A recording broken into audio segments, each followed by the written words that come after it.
السلام علیکم ورحمۃ اللہ۔ ان الحمد للہ نحمده ونستعینه ونستغفره ونعوذ باللہ من شرور انفسنا ومن سیئات اعمالنا من يهده الله فلا مضل له ومن يضلل فلا هادي له واشهد ان لا اله الا الله واشهد ان محمدا عبده ورسوله اما بعد فان خیر الحدیث کتاب اللہ وخیر الهدی هدی محمد صلی اللہ علیہ وعلی آلہ وسلم وشر الامور محدثاتها وكل محدثة بدعة وكل بدعة ضلالة وكل ضلالة في النار۔ ہر قسم کی تعریف اور شکر اللہ رب العزت کے لیے لائق اور زیبا ہے، جو ساری کائنات کا ایک و تنہا خالق، مالک، مربی اور منتظم ہے۔ درود و سلام ہو انبیاء اکرام پر، خصوصاً نبی مکرم رحمت للعالمین امام الانبیاء محمد الرسول اللہ صلی اللہ علیہ وسلم پر اور آپ کے اصحاب پر۔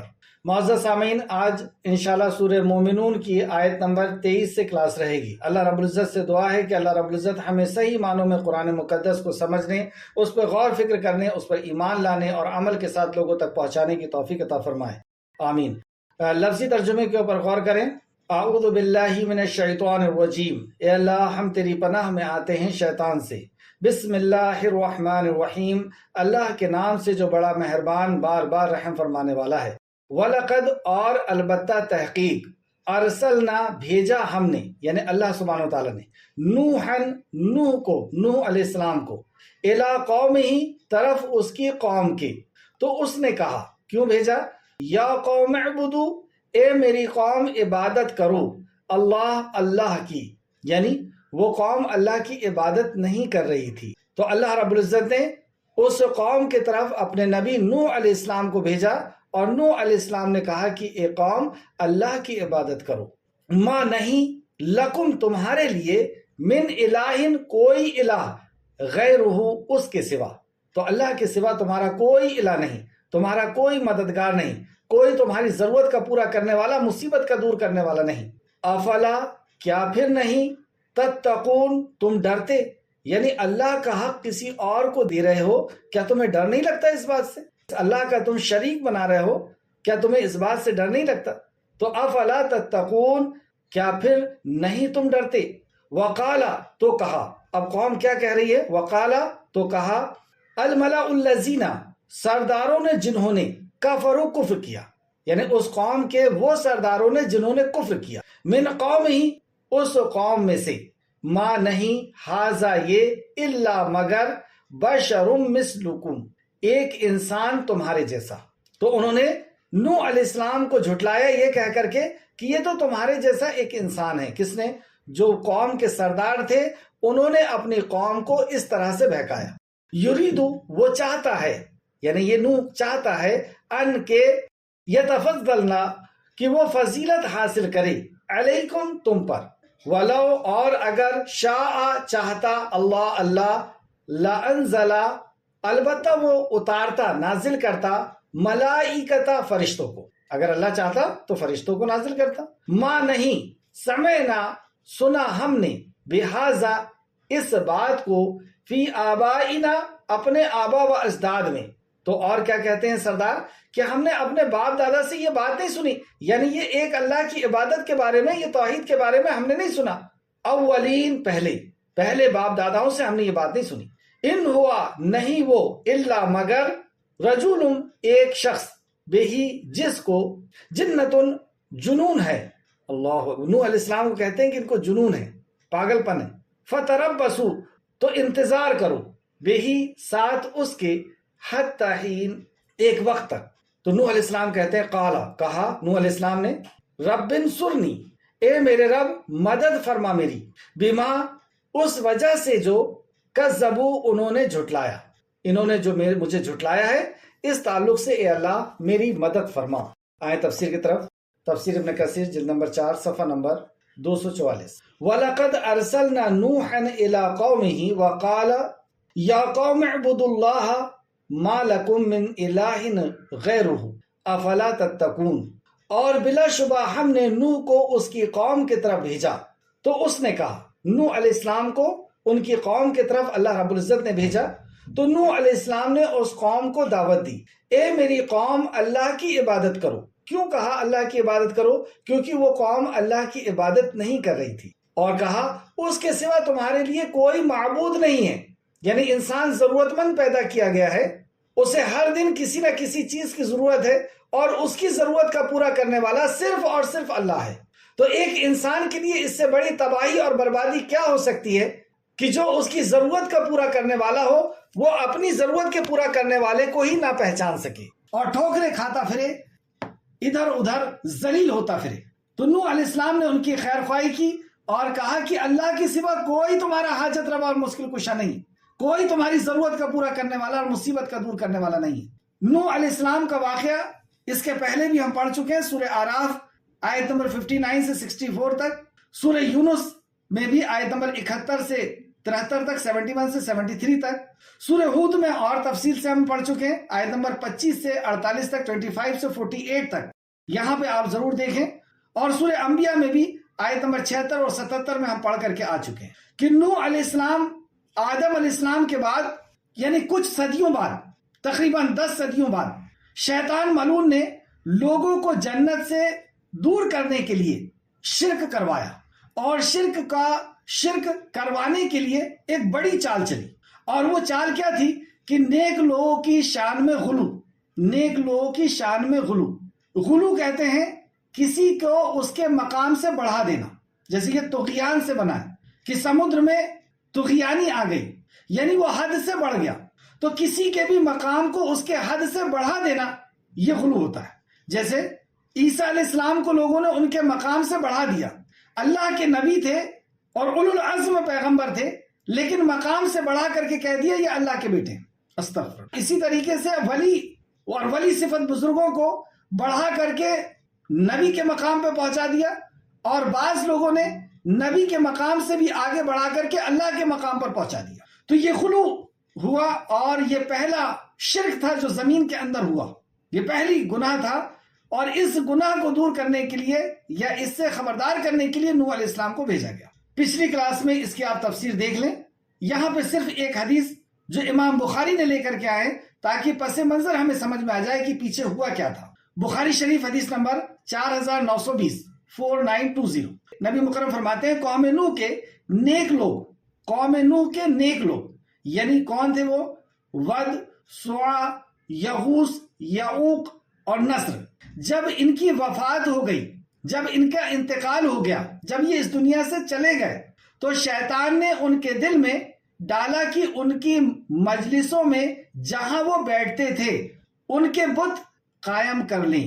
کیا شیطان نے وسوسہ ڈالا کہ یہ نیک لوگ تھے، بزرگ تھے، ان سے ہم نے اللہ کی معرفت حاصل کی ہے، ان سے ہم نے دین سیکھا ہے، ان سے ہم نے جہنم سے بچنے اور جنت کا راستہ جانا ہے، یہ بزرگان دین ہیں، اللہ کے نیک اور پسندیدہ بندے ہیں، یہ اب ہمارے پاس سے چلے گئے، اب ہم کیا کر سکتے ہیں؟ صرف یہی کریں کہ کم سے کم وہ جہاں پہ بیٹھا کرتے تھے وہاں پہ کوئی چیز نصب کر دیں، کوئی پتھر لگا دیں، کوئی بت لگا دیں۔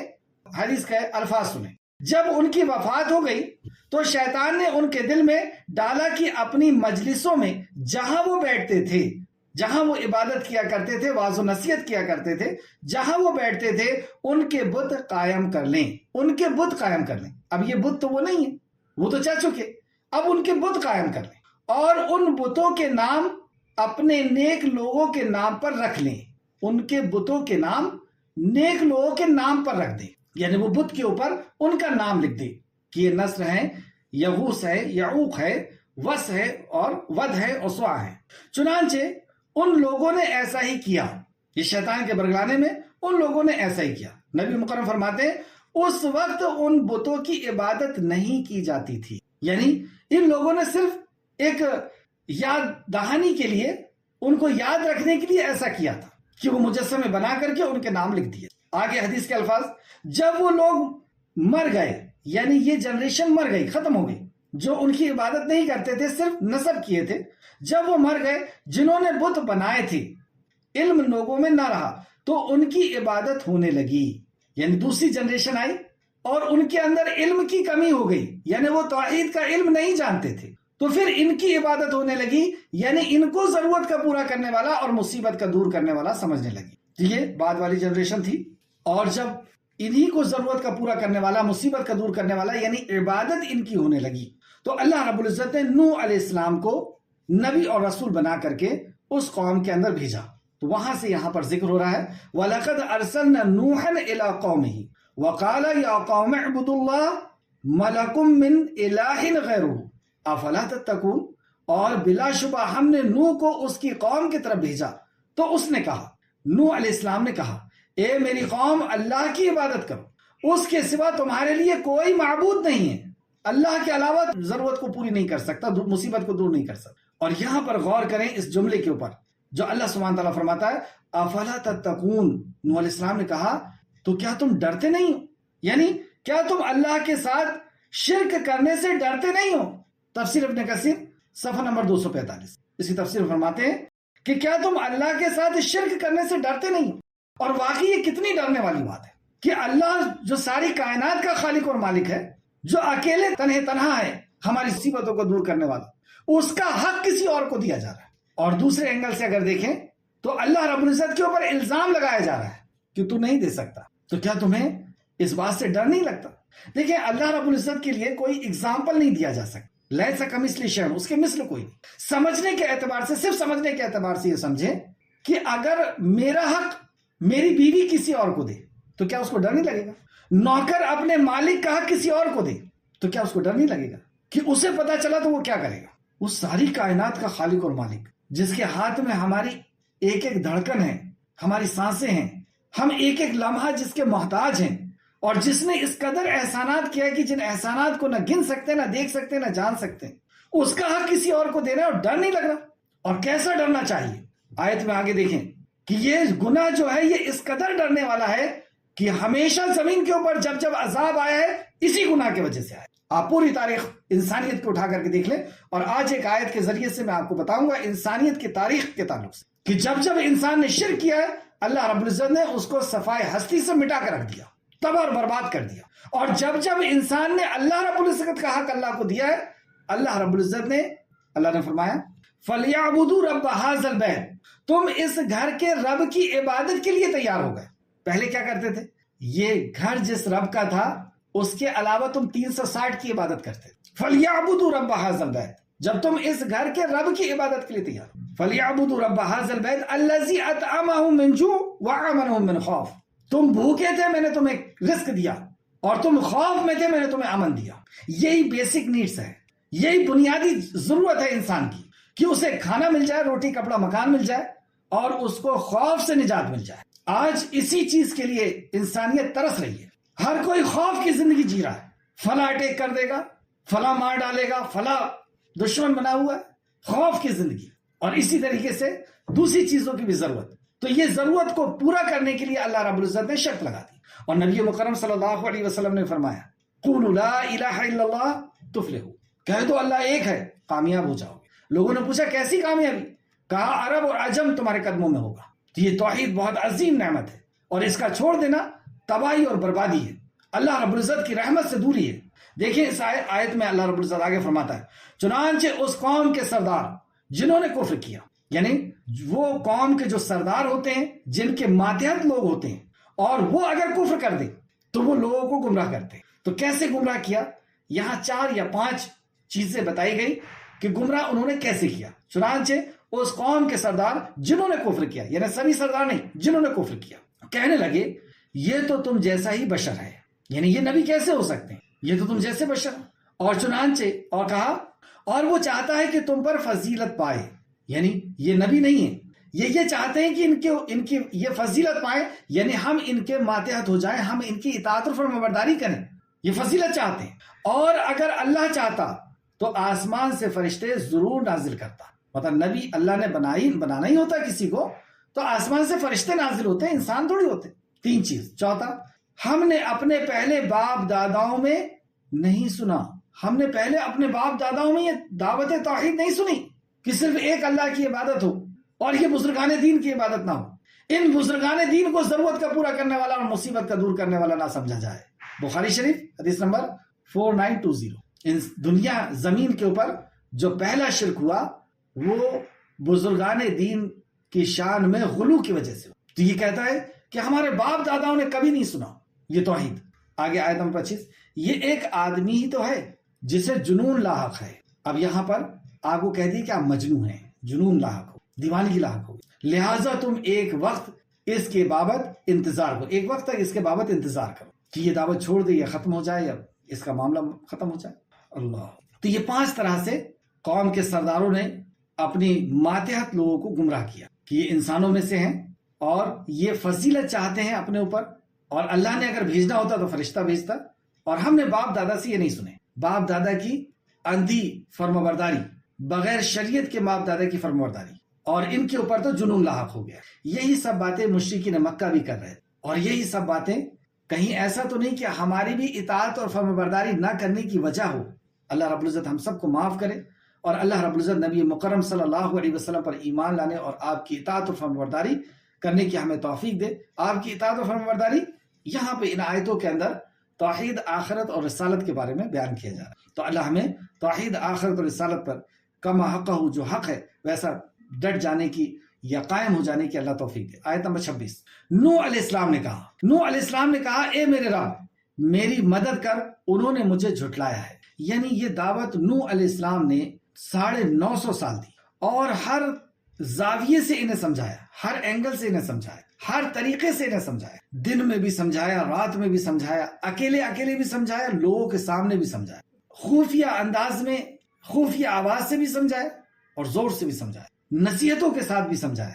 لیکن اس کے باوجود بھی انہوں نے انکار کیا، یعنی حق کو سمجھ لینے کے بعد انکار کیا. 950 سال میں ان کے سامنے ساری باتیں جو ہے واضح طور پر آ چکی. سورہ قمر میں بھی اللہ رب العزت نے نوح علیہ السلام کی اس دعا کا ذکر کیا ہے کہ میری مدد فرما، ایمان والوں کی مدد فرما، اور ان ظالموں کے ساتھ تو انتقام لے.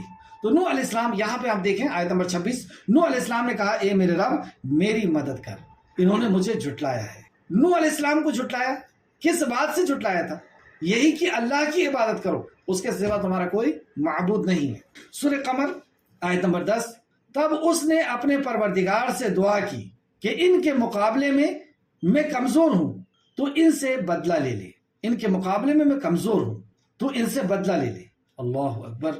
انداز دیکھ رہے ہیں آپ کہ یہ وہ جرم کر رہے ہیں کہ میں بدلہ نہیں لے پا رہا ہوں، یہ تیرے پیغام کا اور تیری وحدانیت کا انکار کر رہے ہیں، اور میں ان سے انتقام نہیں لے پا رہا ہوں، اے اللہ تو ان سے انتقام لے دے. یعنی یہ جینے لائق لوگ نہیں. ایک دوسرے مقام پر اور اللہ رب العزت نے ذکر کیا کہ نوح علیہ السلام کہتے ہیں کہ اللہ اس روئے زمین میں ان کو ایک کو بھی زندہ مت چھوڑ. یہاں پہ ایک بہت بڑی عبرت کی بات ہے کہ انبیاء علیہ السلام جہاں رحمت للعالمین ہوتے ہیں، رحمت بنا کر کے بھیجے جاتے ہیں، اور محمد الرسول اللہ صلی اللہ علیہ وسلم تو رحمت للعالمین تھے، تو انبیاء علیہ السلام انسانیت سے بے انتہا محبت کرنے والے ہوتے ہیں. آپ دیکھیں نوح علیہ السلام کے تعلق سے اللہ نے خود فرمایا کہ 950 سال دعوت دی. لیکن جب حق واضح ہو جانے کے بعد لوگ اس بات کو نہیں مانتے ہیں، انکار کرتے ہیں، ہٹ درمی کرتے ہیں، تو وہی انبیاء علیہ السلام ایسے لوگوں کے بارے میں بددعا کرتے ہیں کہ اللہ ان کو زندہ مت چھوڑ. یہ بہت ڈرنے والی بات ہے. اللہ رب العزت بھی ان کو تباہ اور برباد کر دیتا، اور انبیاء علیہ السلام بھی دعا کرتے ہیں. آگے اللہ فرماتا ہے آیت نمبر 27، چنانچہ ہم نے اس کے طرف وحی کی کہ ہماری آنکھوں کے سامنے اور ہماری وحی کے مطابق کشتی بنا. یعنی اب انتقام کا وقت آنے والا ہے اور انتقام لیا جائے گا، یعنی انہیں ڈبایا جائے گا، اور اب کشتی بناؤ. یہاں پر ایک رحمت کا پہلو اور نظر آ رہا ہے کہ کشتی بناؤ ان کی آنکھوں کے سامنے، اور ہماری آنکھوں کے سامنے اور ہماری وحی کے مطابق. یعنی کون سی لکڑی ہوگی، کس انداز سے اس کو بنانا ہوگا، ایک ایک چیز اللہ رب العزت کے وحی کے مطابق بنائی جائے گی. یہ زمین کے اوپر پہلی کشتی تھی، پہلی ناؤ تھی. اور رحمت کا پہلو یہ کہ یہ کشتی بن رہی ہے، نبی بنا رہے ہیں، اور اللہ رب العزت اب عذاب پہنچانے والا ہے، نبی کے نہ ماننے والے ڈبا کر کے مار دیے جانے والے ہیں. یہ کشتی بنے تک ان کو سوچنے سمجھنے کا اور موقع دیا جائے کہ اب بھی یہ توبہ کر لیں، اور توبہ کر کے نوح علیہ السلام کے ساتھ اس کشتی میں بیٹھ جائے. کیسا رحمان ہے اللہ رب العزت. تو اللہ فرماتا ہے چنانچہ ہم نے اس کے طرف وحی کی کہ ہماری آنکھوں کے سامنے اور ہماری وحی کے مطابق کشتی بنا. پھر جب ہمارا حکم آ جائے، یعنی عذاب کا ایک وقت مقرر ہوتا ہے، تو جب ہمارا وہ وقت مقرر آ جائے اور تندور ابل پڑے، یعنی زمین میں سے بھی پانی نکل پڑے اور آسمان سے بھی بارش برسنے لگے. دوسرے مقام پہ اللہ نے فرمایا کہ زمین اور آسمان کی پانی کے دہانوں کو اللہ رب العزت نے کھول دیا. تندور جہاں پہ روٹی بنائی جاتی ہے، ایسے مقام سے بھی پانی ابل جائے. یعنی یہ سائن تھا، یہ علامت تھی کہ اب اللہ رب العزت کا عذاب آنا شروع ہو گیا ہے. تو جیسی ایسا تم دیکھو کہ زمین بھی پانی نکال رہی ہے اور آسمان سے بھی بارش ہو رہی ہے، تو پھر کیا کرنا؟ تو اس میں سے ہر قسم کے جوڑے اور اپنے اہل و عیال داخل کر لے. تو اس میں ہر جانور، ہر چیز کے جوڑے، کیونکہ اب پوری دنیا ڈوبنے والی ہے. اب وہی بچے گا جو اس کشتی میں ہوگا. تو نوح علیہ السلام کو جب آرڈر دیا گیا تو آپ نے ہر قسم کے جوڑے رکھ لیے، یعنی میل اور فیمیل ہر قسم کے جانوروں کو رکھ لیے، اور اہل و عیال میں سے رکھ لو. اہل و عیال یعنی انبیاء کے اہل و عیال کون ہوتے ہیں؟ ظاہر سی بات ہے کہ مومن، جیسے یہاں پہ ثابت ہوتا ہے، سوائے اس کے جس کے متعلق ان میں سے ہمارا قول پہلے ہو چکا ہے. یعنی ہر کسی کو کشتی میں نہیں سوار ہوں گے. کچھ ایسے بھی ہیں جو آپ کے اہل و عیال میں سے ہیں، لیکن وہ بھی عذاب کا لقمہ بننے والے ہیں. آپ کے اہل و عیال میں سے ہیں، وقت کے نبی کے، اور ایسے اولو العزم پیغمبر جو 5 اولو العزم پیغمبروں میں سے ہیں، اور آپ کے گھرانے میں سے ہیں، اور آپ ان کو بچا نہیں پائیں گے. کیوں؟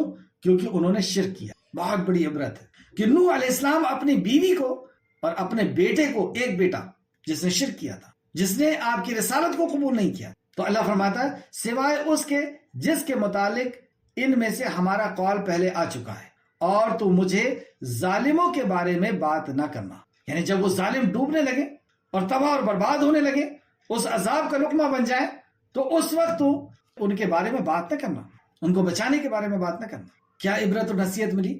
آرزو اور تمناؤں سے نہیں ہوگا کہ ہماری نسبت ان سے ہے، امام الانبیاء سے نسبت ہے، یا فلاں بزرگ سے ہماری نسبت ہے، فلاں عالم سے نسبت ہے، یا ہمارے والد اتنے نیک تھے، ہماری خاندانی اتنی اچھی ہے، ہم فلاں فرقے سے ہیں جو سب سے اچھا فرقہ ہے. یہ آرزو اور تمناؤں سے جنت نہیں ملنے والی، اللہ کے عذاب سے نہیں بچنے والے. نوح علیہ السلام کے بیٹا اور بیوی اس کا لقمہ بننے والے. نبی کریم صلی اللہ علیہ وسلم کے چچا جہنم رسید ہونے والے. ابراہیم علیہ السلام اللہ کے خلیل ہیں، ان کے والد نہیں بچ پا رہے. ہم کس وہم و گمان کے اندر جی رہے ہیں؟ ہمیں شیطان نے کیا سجا کر کے رکھ دیا ہے کہ بالکل بے فکر زندگی جی رہے ہیں کہ جیسی مریں گے ویسی سیدھے ہماری بخشش ہو جائے گی. انبیاء علیہ السلام یعنی نبی مکرم صلی اللہ علیہ وسلم کی اطاعت و فرمانبرداری کرنی ہوگی. یہ عبرت اور نصیحت کے لیے ہیں واقعات. مکہ کے لوگوں کو سمجھا دیا جا رہا ہے، دیکھ لو ایسا ہوا ہے. تم یہ مت سمجھنا کہ تم بھی قریش ہو، نبی مکرم کے خاندان سے ہو، اور تم بغاوت کرو، نافرمانی کرو اور تم بچ جاؤ گے. جنگ بدر، جنگ احد کے پہلے ان کو سمجھا دیا جا رہا ہے، لیکن نہیں سمجھ میں آئی. ساری دنیا نے ان کی تباہی کا منظر دیکھا. اب ہماری باری ہے. اگر ہمیں بھی سمجھ میں نہ آئی تو ہماری بھی یہی ہوگا. اللہ ہم سب کی حفاظت فرمائے. آیت پہ غور کریں. اور تو مجھ سے ظالموں کے بارے میں بات نہ کرنا، بلا شبہ وہ غرق کر دیے جائیں گے، وہ ڈبا دیے جائیں گے، تباہ کر دیے جائیں گے. پھر جب تو اور تیرے ساتھی اطمینان سے کشتی پر سوار ہو کر چلیں تو کہنا، یعنی جب تندور ابل پڑے، پانی نکلنے لگے زمین سے اور آسمان سے، تو تم اور آپ کے ساتھی اس کشتی میں سوار ہو جانا. تو نوح علیہ السلام اور آپ کے ساتھی کشتی میں سوار ہوئے، اور جب چل پڑنا تو اس وقت اللہ سبحانہ تعالیٰ فرماتا ہے کہ اس وقت کہنا تمام حمد اللہ ہی کے لیے ہے جس نے ہمیں ظالم قوم سے نجات دی. یعنی ان سے چھٹکارا مل جانا یہ اللہ کی بہت بڑی رحمت ہے، یہ ظالم قوم سے. کیونکہ جو شرک کرتا ہے، جو اللہ کے ساتھ غداری کرتا ہے، جو اللہ کا حق ادا نہیں کرتا، وہ مخلوق کا بھی حق ادا نہیں کرتا. اور جب مخلوق کا حق ادا نہیں ہوتا ہے تو اس قوم کے اندر جینا بہت مشکل ہو جاتا ہے. پھر سے سمجھے، جو قوم اللہ کا حق ادا نہیں کرتی ہے، جو شخص اللہ کا حق ادا نہیں کرتا ہے، شرک کرتا ہے، وہ پھر ماں باپ کا، بیوی بچوں کا، رشتہ داروں کا، کسی کا حق ادا نہیں کر سکتا. وہ فساد ہی فساد پیدا کرے گا دنیا کے اندر. اور ایسے لوگوں کے ساتھ رہنا اور ایسے لوگوں کے بیچ میں رہنا، یہ اپنی زندگی کو تباہ اور برباد کرنا ہے. یہی حضرت سارہ علیہ السلام نے، جو فرعون کی بیوی تھی، انہوں نے بھی یہی کہا کہ اللہ میں اس ظالم قوم سے نجات حاصل کرنا چاہتی ہوں. جبکہ وقت کے بادشاہ کی بیوی ہیں، رانی ہیں، لیکن اس کے بعد بھی وہ محسوس کر رہی ہیں کہ یہ قوم ظالم ہے، میں ان کے بیچ میں نہیں رہنا چاہتی، مجھے نجات چاہیے. مطلب بادشاہت سے نجات چاہیے تھی. اور بھی دوسرے مقام پر آپ دیکھ سکتے ہیں نبی کریم صلی اللہ علیہ وسلم نے کہا تو تمام حمد اللہ ہی کے لیے ہے. تو یہ بہت بڑی نجات ہے کہ ایسے لوگوں کے بیچ میں سے ہم نکال دیے جائیں. تو تمام حمد اللہ ہی کے لیے جس نے ہمیں ظالم قوم سے نجات دی. اور کہے کہ اے میرے رب، تو مجھے بابرکت اتارنا اور تو سب سے بہتر اتارنے والا ہے. تو اللہ جب تو مجھے اتارے اس کشتی سے تو بابرکت اتارنا، اور تو بہتر اتارنے والا ہے. یعنی اس کشتی میں ہم بچ سکتے ہیں اللہ ہی کی مدد سے، اور اس سے اتر سکتے ہیں اللہ ہی کی مدد سے. کہ اللہ تو بہتر اتارنے والا ہے. انبیاء علیہ السلام اپنے آپ کو یہ بتا رہے ہیں کہ ہم دیکھو اللہ رب العزت سے مانگنے والے ہیں، اللہ رب العزت کے سامنے ہم بھی محتاج. تو بے شک اس واقعے میں بھی نشانیاں ہیں. اللہ فرماتا ہے بے شک اس واقعے کے اندر نشانیاں ہیں. یعنی ہمیں چاہیے کہ ہم اس کے پہلوؤں کے اوپر غور و فکر کریں. اس میں نشانیاں ہیں اور بلا شبہ اور ہم ہی آزمانے والے ہیں. تو اس میں نشانیاں ہیں اور ہم بھی اس آزمانے والے ہیں. اس قصے میں تفسیر ابن کثیر صفحہ نمبر 247، اس قصے میں یعنی مومنوں کو نجات دینے والا اور کافروں کو ہلاک کرنے والا ہے. کیا اس میں عبرتیں اور نصیحتیں ہیں کہ اللہ رب العزت اسی طریقے سے مومنوں کو بچا لیتا ہے. انبیاء علیہ السلام کے ساتھ اللہ رب العزت نے ہر دور میں مومنوں کو بچایا اور انبیاء کو بچا لیتا ہے. اور جنہوں نے انکار کیا توحید کا، رسالت کا، آخرت کا، اور پھر انبیاء علیہ السلام کی تعلیمات کا، اللہ کی وحی کا، تو اللہ رب العزت انہیں تباہ اور برباد کر دیتا ہے. یہ بہت بڑی نصیحت ہے. انبیاء کرام کی صداقت کی نشانی اور روشن دلائل ہے. یہ انبیاء علیہ السلام کی صداقت کی نشانی کہ واقعی اللہ کے ساری کائنات کے خالق اور مالک کی طرف سے نبی بھیجے گئے تھے اور ان کا انکار کیا گیا. اللہ رب العزت نے ہر دور کے اندر، آپ دیکھ لیں اٹھا کر کے پوری انسانیت کی تاریخ اور زمینوں کا میں سیر کر کے دیکھ لیں، دنیا کے اوپر سیر کر کے دیکھ لیں کہ اللہ رب العزت نے کیسی بڑی بڑی قوموں کو تباہ کر دیا جب ان کے دور میں نبی آئے. اور اس بات کی بھی دلیل ہے کہ وہ جو چاہتا ہے اسے کر گزرتا ہے. یہ اس بات کی بھی دلیل ہے کہ اللہ رب العزت سے کوئی پوچھنے والا نہیں، قوم کو تباہ اور برباد کر دے، اور وہ جو چاہتا ہے اس کے کرنے پر قادر بھی ہے. اسے کوئی روکنے والا نہیں، قادر ہے.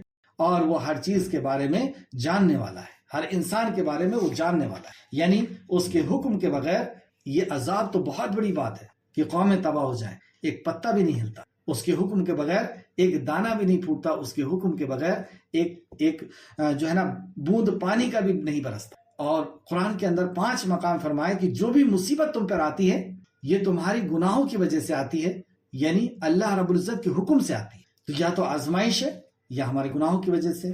بہرحال آیت نمبر 31، پھر ہم نے ان کے بعد ایک دوسری امت پیدا کی. یعنی یہ ان کا واقعہ تھا، انہوں نے نبی کا انکار کیا، تباہ ہو گئے. اس کے بعد ہم نے دوسری امت کو پیدا کیا. یعنی ابھی ان کی باری تھی، اب جو کشتی میں سوار تھے ان کی باری ہے. پہلے فرعون کی باری تھی، اب بنی اسرائیل کی باری آ گئی. بنی اسرائیل کے بعد پھر دوسری قوم کی باری آ گئی.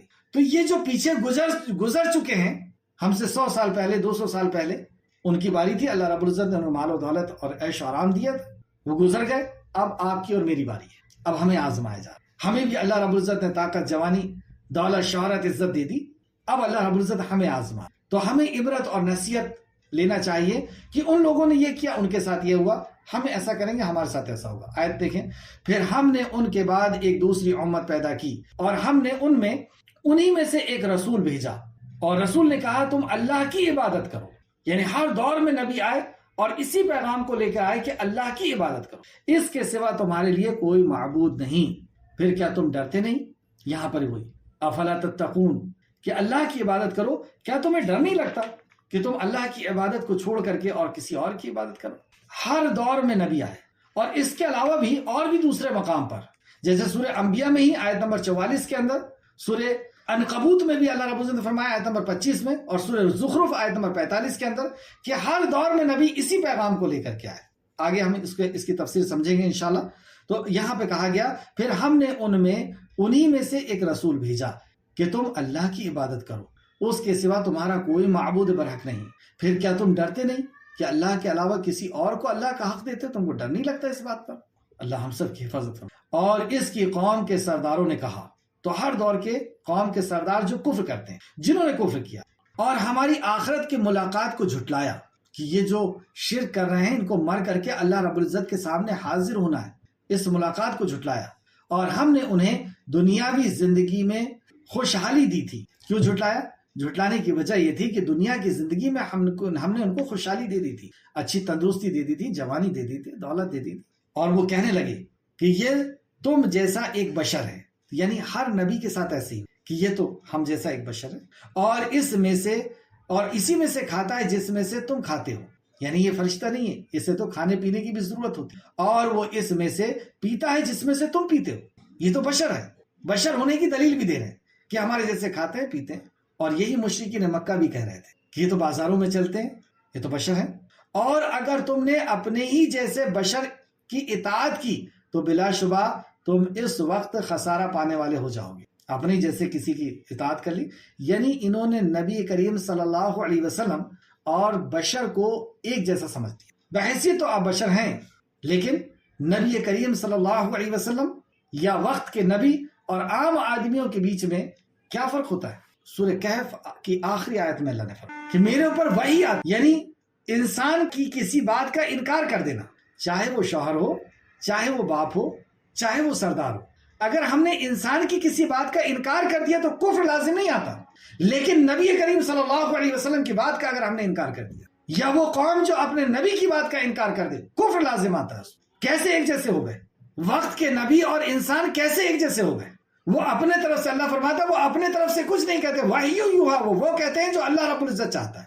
دوسرے مقام پر فرمایا کہ ان کی اطاعت کرنا اللہ کی اطاعت کرنا ہے، نبی کی اطاعت کرنا اللہ کی اطاعت کرنا ہے. اور جو آپ کے فیصلے کا انکار کرے، اللہ رب العزت ایسے کافروں سے محبت نہیں کرتا، یا ایسے کافروں کو اللہ پسند نہیں کرتا. سورہ نساء میں ہی اللہ نے فرمایا اور اگر تم نے یہ مشرکین مکہ یا وہ مشرکین سردار جو انبیاء علیہ السلام کے ساتھ کفر کرتے ہیں، ان کی یہ سوچ ہوتی ہے کہ ٹھیک ہے انکار کر دے تو کر دے.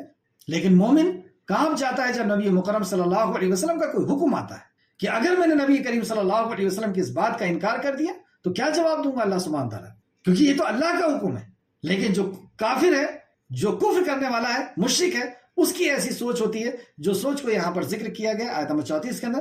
اور اگر تم نے اپنے ہی جیسے بشر کی اطاعت کی، پیروی کی، حکم مانا تو بلا شبہ تم اس وقت خسارہ پانے والوں میں سے ہو جاؤ گے. غور کریں، ہم محاسبہ کریں کہ ہم کیوں نہیں اطاعت کر رہے. کیا ایسے ہی تو نہیں ہمارے ذہن میں آتا کہ اس سے تو گھاٹا ہو جائے گا، اگر نبی مکرم کی اطاعت کیے نکاح میں تو نقصان ہو جائے گا، رشتہ داریاں ٹوٹ جائے گی، عزت ختم ہو جائے گی.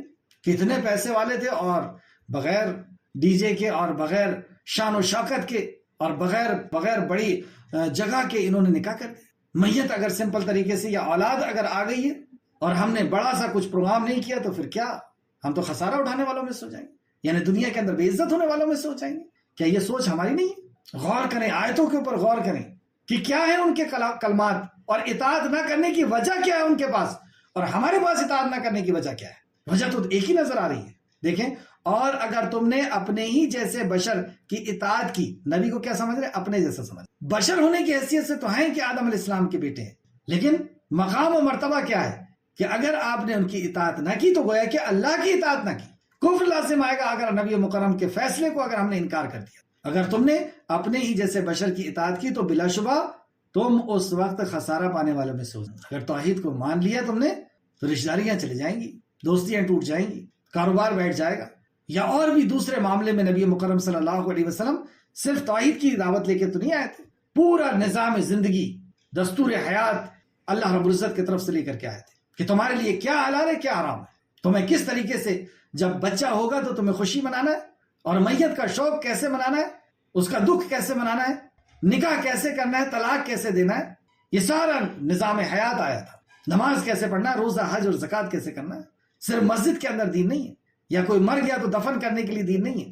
دین پوری زندگی گزارنے کے طریقے کا نام. تو یہ کفار کا نظریہ اللہ رب العزت نے یہاں پہ ذکر کیا کہ ان کی یہ سوچ ہوتی ہے کہ اگر ان کی اطاعت کرو گے تو خسارہ گھاٹا اٹھانے والوں میں سے ہو جاؤ گے. اللہ کی قسم کامیابی صرف اور صرف محمد رسول اللہ صلی اللہ علیہ وسلم کے طریقے میں. آپ انسانیت کی تاریخ کو اٹھا کے دیکھ لیں کہ انبیاء علیہ السلام کی جس نے اطاعت کی وہی اس دنیا کے اندر کامیاب اور کامران رہا ہے، ہر اینگل سے، ہر زاویے سے، صحت کے اعتبار سے، اولاد کے اعتبار سے، کاروبار کے اعتبار سے، سکون و اطمینان کے اعتبار سے. وعدہ کیا اللہ نے، جی قُلْ اهْبِطُوا مِنْهَا جَمِيعًا وَيَأْتِيَنَّكُم مِّنِّي هُدًى. جب کبھی میری ہدایت تمہارے پاس آئے، جو اس ہدایت کی اتباع کرے گا، جو اس نبی کی اتباع کرے گا، وَلَا خَوْفٌ عَلَيْهِمْ وَلَا هُمْ يَحْزَنُونَ، نہ اسے خوف ہوگا نہ وہ غمگین ہوگا. کس قدر غم ہے، بچوں کا غم، صحت کا غم، کاروبار کا غم، عزت کا غم، رشتہ داری کا غم، پڑوسی کا غم، اور خوف. اللہ اکبر. خوف تو ایسا کہ یہ دن نکل گیا، اللہ تیرا شکر تھا. دوسرے دن ہاں یہ حالت چل رہی ہے کہ فجر پڑھ کر کے اور ذکر و اذکار کر رہے ہیں کہ اللہ شام تک کی حفاظت دے دے. ایسا خوف کے اندر سے وجہ کیا ہے کہ ہم نے نبی کی اطاعت کو خسارہ سمجھ لیا. اور کامیابی نبی کی اطاعت میں ہی ہے۔ آیت نمبر 35، کیا وہ تمہیں، اب دیکھیں اور ان کی کیا شرکسی ہے، کیا وہ تمہیں وعدہ دیتا ہے کہ بے شک جب تم مر گئے اور مٹی اور ہڈیاں ہو گئے تو بلا شبہ تم زندہ نکالے جاؤ گے؟ دیکھیں کیسے کنفیوز کر رہا ہے۔ کیا وہ تمہیں وعدہ کرتا ہے کہ جب تم مر جاؤ گے اور تمہاری ہڈیاں جو ہے وہ بوسیدہ ہو جائیں گی اور تم مٹی بن جاؤ گے، تمہارا جسم مٹی بن جائے گا اور پھر سے تم اٹھائے جاؤ گے؟ تو مرنے کے بعد کی زندگی کا انکار کر رہا ہے۔ یہ وعدہ جو اللہ رب العزت نے سارے انبیاء کے ذریعے سے کیا ہے اس کو جھوٹا ثابت کر رہا ہے۔ اور مرنے کے بعد کی زندگی کا یقین نہیں ہے، اسی لیے تو نافرمانی ہے، ورنہ انسان کام جائے گا نافرمانی کرنے کے پہلے۔ ایسے فضول خرچ شادیوں میں اور اولاد کی پیدائش میں اور مرنے کے بعد ماتم منانے میں اور پھر اس کے بعد اور پوری خاندان کو بلا کر کے 40واں اور فلاں کرنے میں کہاں اٹھے گا وہ کہ میرے نبی نے یہ کام نہیں کیا، نبی کے صحابہ نے یہ کام نہیں کیا، جن صحابہ کے اوپر رضی اللہ عنہ و رضوا عنہ کی وحی نازل ہوئی انہوں نے نہیں کیا۔ میں کیسے کر رہا ہوں یہ اللہ کے نبی کی بغاوت؟ میں کیسا ماننے والا ہوں، کیسی محبت کرنے والا ہوں کہ نام آتا ہے تو جھوم جاتا ہوں اور آپ کی اطاعت و فرمانبرداری آتی ہے تو گھوم جاتا ہوں، پیٹ دکھاتا ہوں؟ کیوں کر رہا ہے یہ نافرمانی؟ کیونکہ اس کو مرنے کے بعد کی زندگی کا یقین نہیں ہے، اور یقین جتنا کمزور ہوتا جائے گا اس قدر ہمارے اندر برائیاں آتے جائیں گی، اور یقین جتنا مضبوط ہوتا جائے گا اس قدر ہمارے اندر تقوی آتے جائے گا، اطاعت و فرمانبرداری آتے جائے گی۔ یہ آخرت پر یقین کی کمزوری کی وجہ ہے یہ جتنا بھی فساد ہو رہا ہے۔ تو یہ کنفیوز کر رہا ہے اس کو کہ جب ہم مٹی ہو جائیں گے، ارے ہماری پیدائش نہیں دیکھی ہم نے کہ ہم کچھ نہیں تھے اور اللہ رب العزت نے ہمیں وجود بخشا۔ آگے ہے آیت نمبر 36، دور ہے وہ جو تم وعدہ دیے جا رہے ہو۔ کیسا کہتا ہے؟ دور ہے، مطلب یہ ہمارے بس کی بات نہیں۔ ہاں، بہت دور کی گوٹی لے کر کے آئے ہو کہ مرنے کے بعد زندگی ہے اور اللہ کے سامنے حاضر ہو، یہ ہمارے سمجھ کے باہر کی بات۔ اور ہم جو بغاوت کر رہے ہیں، نافرمانی کر رہے ہیں، یہ دل کے اندر کچھ اور ہے، زبان پہ کچھ۔ ورنہ مرنے کے بعد کی زندگی کا یقین ہو جائے اور ہماری زندگی ایسے گزرے جیسی گزر رہی ہے، جیسے اگزامپل کے طور پر آپ اس پہ پریکٹیکل کر کے دیکھیں، کسی غیر مسلم سے بتائیں کہ دیکھو ہمیں اس بات پر یقین ہے کہ جب ہم مریں گے تو قبر میں اٹھا لیے جائیں، وہاں عذاب ہوگا، اور ہمارے حساب و کتاب کے لیے اگر نافرمان ہے تو ایسا دن لگایا جائے گا جو 50,000 سال کے دن کے برابر ہو، اور پھر ہمیشہ کی جہنم، اور جہنم میں ایسے عذاب۔ وہ غیر ایمان والا کیا بولے گا پتہ ہے؟ تم یہ کہہ رہے ہو لیکن تمہیں یقین نہیں۔ اگر تمہیں یقین ہوتا تو یہ پڑوسی سے دھوکا، والدین کی نافرمانی، گراہک کے ساتھ دھوکا، یہ جھوٹ، یہ غیبت، یہ چغلی، یہ صبح سے شام تک تمہاری جو دوڑ ہے 99 کے چکر میں، مطلب جتنا ہے اس کے آگے کی تمہاری جو دوڑ ہے، صبح سے شام تک تمہاری جو گردش ہے، یہ اس بات کی گواہی دے رہی ہے دنیا ہی تمہارے لیے سب کچھ ہے۔ گراہک کو بیوقوف بنانے کے لیے جو تم جھوٹ بولتے ہو، دھوکا دیتے ہو اس کو، پڑوسی کے ساتھ جو تمہارے سلوک ہے، تمہارے ماں باپ کے ساتھ جو رشتہ داروں کے ساتھ تمہارے سلوک ہے، اور اس کے بعد والی کلاس میں ہم پڑھنے والے ہیں کہ حلال کمائی کی کتنی اہمیت۔ تو یہ جو تمہاری زندگی نظر آ رہی ہے، صبح سے شام تک جو تم دوڑ رہے ہو بے تحاشا، نماز کو چھوڑ کر کے، اور اللہ کے احکامات کو چھوڑ کر کے، یہ بتا رہا ہے کہ تم کہہ تو ضرور رہے ہو کہ مرنے کے بعد زندگی ہے، لیکن تمہارا عمل نہیں بتا رہا۔ اور واقعی یہ 60 سال کی زندگی ایک طرف اور 50,000 سال کی زندگی ایک طرف، اگر یقین ہو جائے تو یہ 60 سال کی زندگی کیسے جیے گا انسان؟ اور یہ 60 سال کی بھی نہیں ہوتی اصل میں۔ تو بچپن کے اگر آپ 10 سال نکال دیں جو بالغ ہونے کے پہلے کے ہیں، اور بڑھاپے کے 70 سال کے بعد کے جب انسان پھر سے بچہ ہو جاتا ہے، تو بیچ کی زندگی، اور اس میں بھی آدھی زندگی ہم سوتے ہیں اور آدھی زندگی جاگتے ہیں، تو یہ چھوٹی سی زندگی ہمارے سامنے ہے۔ کیا ہمیں اگر یقین ہو جائے مرنے کے بعد تو اس طریقے سے جئیں گے؟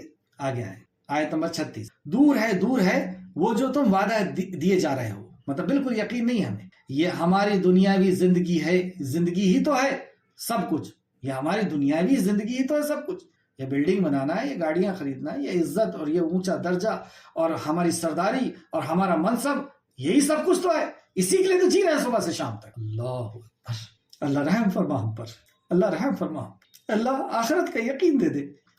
اللہ ایسا لگتا ہے یہ تو ہمارے لیے بات ہو رہی ہے، اللہ آخرت کا یقین دے دے۔ واقعی اللہ اس کلام میں ہمارا ہی ذکر ہے، ہمارا ہی ذکر ہے۔ آخر آیت نمبر 37، یہ ہماری دنیاوی زندگی ہی تو ہے جو سب کچھ ہے، جس میں ہم مرتے ہیں اور جیتے ہیں، اور ہم دوبارہ اٹھائے جانے والے نہیں ہیں۔ یہ دنیا کی زندگی ہے، جو عیش کر لیں، کچھ وقت بچا ہے، جوانی ختم ہونے والی ہے، جو کر سکتے ہیں سب کر لیں۔ آیت نمبر 38، وہ ایک شخص ہی تو ہے، مطلب نبی کو کیا کہہ رہے ہیں؟ وہ ایک شخص ہی تو ہے جس نے اللہ پر جھوٹ گڑھا ہے، مطلب یہ جو باتیں بتا رہے ہیں یہ سب جھوٹ ہے، ہمیں اس کا کوئی یقین نہیں۔ اور ہم اس پر ایمان لانے والے نہیں. یہ کہا مشرکوں نے، کافروں نے. اور ہم یہ کہتے ہیں خالق کائنات کہ ہمیں یقین ہے کہ محمد رسول اللہ صلی اللہ علیہ وسلم تیرے پہنچائے ہوئے سچے اور پکے نبی ہیں، اور آخرت ہے، اور مر کر کے ہمیں تیرے سامنے حاضر ہونا ہے. اے اللہ اس بات پر ہمیں مضبوط یقین عطا. آمین رب العالمین. آیت نمبر 39. اور اس رسول نے کہا، اب رسول کی اور ہر دور کے رسولوں کی بات کو سن لیں. اور رسول نے کہا، اے ہمارے رب تو میری مدد فرما، اس لیے کہ انہوں نے میری تکذیب کی. یہ بھی بہت ڈرنے والی بات کہ جب نیک اور صالح لوگ ہمیں دین کے بارے میں سمجھاتے ہیں، بتاتے ہیں، اور اس کے بعد ہم بغاوت پہ بغاوت کرتے ہیں، بغاوت پہ بغاوت کرتے ہیں. کہیں ایسا نہ ہو کہ یہ لوگ بھی ہمارے لیے بد دعا کرتے ہیں کہ ہر ہفتے جمعے میں ممبر پہ کھڑے ہو کر کے میں انہیں بتا رہا ہوں کہ دین کیا ہے، لیکن یہ کر وہی رہے. تو کہیں ایسا نہ ہو کہ کسی دن یہ بھی غصے میں آ کر کے، یہ بھی غصے میں کیا، کوئی غصہ نہیں، ایسے قوم، ایسے لوگ جو اللہ کے ایسے باغی ہوں اور اللہ کی نافرمانیاں کرنے والے ہوں، شراب، جوا، چوری، زنا اور ہر قسم کی انسانیت کے اوپر ظلم، ایسے لوگ جینے لائق نہیں ہیں. ان کے لیے بد دعا ہی کرنا ہوگا جیسے انبیاء علیہ السلام نے یہاں کیا. ہمیں ڈرنا چاہیے، ہمیں بچنا چاہیے کہ ایسا نہ ہو کہ یہ دوسرا ایک اور مسئلہ آ جائے کہ یہ لوگ ہمارے لیے بد دعا. تو انہوں نے کہا، رسولوں نے کہا، اے میرے رب تو میری مدد فرما، اس لیے کہ انہوں نے میری تکذیب کی. اللہ نے فرمایا، بلا شبہ تھوڑی ہی مدت ہے، وہ ضرور نادم ہونے والے ہیں. تھوڑی ہی مدت انہیں دی گئی ہے، وہ ضرور نادم ہونے والے، وہ ضرور تباہ اور برباد ہونے والے. پھر انہوں نے، آیت نمبر 41، پھر انہیں چنگھاڑ نے آ پکڑا. یعنی اللہ رب العزت نے قوموں کو تباہ کرنے کے لیے کوئی بہت بڑا پلان کرنے کی ضرورت نہیں. وہ اللہ ہے، وہ خالق ہے. صرف ایک آواز پہنچا دی، زندگی کے چراغ گل ہو کر کے رہ گئے. پھر انہیں واقعی ایک چنگھاڑ نے آ پکڑا، آواز نے آ. پھر ہم نے انہیں خش و خاش کر کے چھوڑ دیا، یعنی ان کو تلکے اور بوٹی کر کے چھوڑ، ان کو نیست و نابود کر کے چھوڑ. چنانچہ دوری ہے ظالم لوگوں کے لیے. چنانچہ دوری ہے یعنی اللہ کی رحمت سے دوری، اللہ کی مغفرت سے دوری.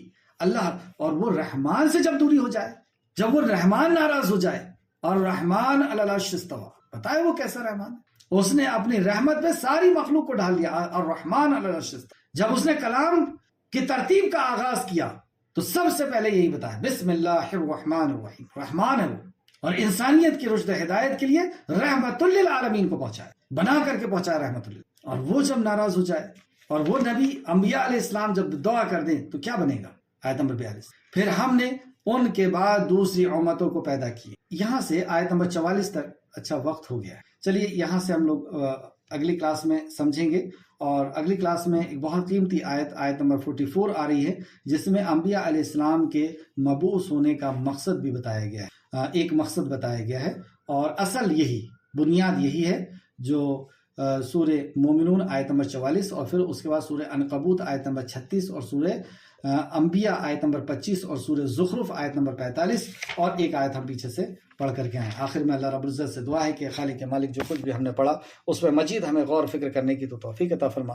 جب تک زندہ رکھ، ایمان، اخلاص اور عمل صالح کے ساتھ زندہ رکھ. اے اللہ نبی مکرم صلی اللہ علیہ وسلم کی اطاعت اور فرمانبرداری کے ساتھ زندہ رکھ. اے اللہ آخرت کے یقین کے ساتھ ہمیں زندہ رکھ. اے اللہ آخرت کے یقین کے ساتھ ہمیں، اے اللہ تیری بارگاہ میں ہمیں حاضر ہونا ہے، اس بات پر یقین کے ساتھ ہمیں زندہ رکھ. اے اللہ ہمیں توحید پر قائم رکھ. اے اللہ شرک سے اور ہر قسم کے شرک کی علم حاصل کرنے کی ہمیں توفیق دے، اور ہر قسم کے شرک سے بچنے کی ہم کو توفیق دے. اے اللہ صرف اور صرف تیرا ڈر اس دل کے اندر بٹھا دے. اے اللہ صرف اور صرف سب سے زیادہ محبت تیری اور تیرے نبی کی اس دل میں بٹھا دے. اے اللہ رزق کا ملنا صرف تیرے طرف سے ہے، یہ یقین ہمارے دل میں بٹھا دے. اے اللہ عزت اور ذلت کا دینے والا صرف تو ہے، اس بات کا یقین ہمارے دلوں کے اندر بٹھا دے. اے اللہ ہر قسم کی مصیبت اور کو دور کرنے والا صرف تو ہے، اور ہر قسم کی نعمتوں کو دینے والا صرف تو ہے، اس بات کا یقین ہمارے دلوں کے اندر بٹھا دے.